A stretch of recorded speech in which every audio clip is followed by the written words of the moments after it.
The Bible is very blunt and unsparing in its description of the human nature.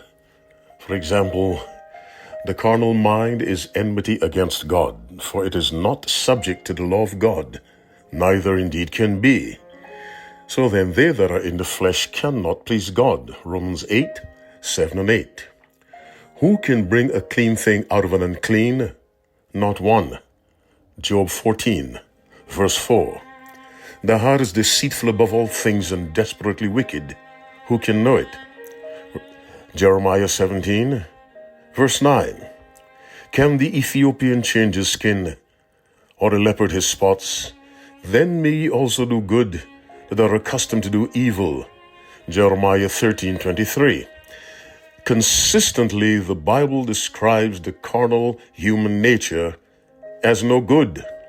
Paul informs us in Romans 7:18 that in his flesh dwelleth no good thing. Jesus informs us the flesh profiteth nothing. John 6:63, which means the carnal nature cannot contribute to someone's holiness or someone's righteousness. The carnal nature cannot produce holiness. There is nothing in the carnal nature at all to be found in the holiness of a child of God. Listen to the words of the fourth commandment, verse 9 and verse 10 of Exodus 20. 6 days shalt thou labor and do all thy work. Notice the wording, all your work. All that pertains to you, do it in 6 days. But the seventh day is the Sabbath of the Lord thy God. In it thou shalt not do any work. Nothing of your 6-day work must enter into the Sabbath day. You see, the 6 days are not holy. The Sabbath day is holy. You and I cannot contribute to the holiness of the Sabbath. And so God tells us all that you have to do it in 6 days. This day, this seventh day is holy, and there is no contribution you can make to it.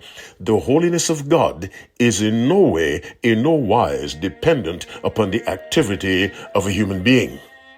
Holiness is entirely the work of God, or the quality of God imparted to the surrendered believing person. Righteousness is entirely the work of God imparted to the surrendered believing person. When Adam and Eve sinned, they covered themselves with aprons of leaves. That was their work, the first act of work recorded in the Bible. In verse 21 of Genesis 3, God provided coats of skins, not Adam and Eve, God. So we have an entire switch. In Genesis 3:7, the work of Adam and Eve was useless spiritually. In Genesis 3:21, the work of God in covering them and redeeming them from their fall. What am I trying to say? The Sabbath must be a reminder that you and I cannot contribute to holiness. We accept it by faith. We accept it by active, obedient surrender to God. And He works out His holiness. He works out His righteousness in us. 6 days shalt thou labor and do all thy work. Whatever you have to do, but you cannot do it on the seventh day, because that day is holy, and no activity of a human being can contribute to the holiness of God.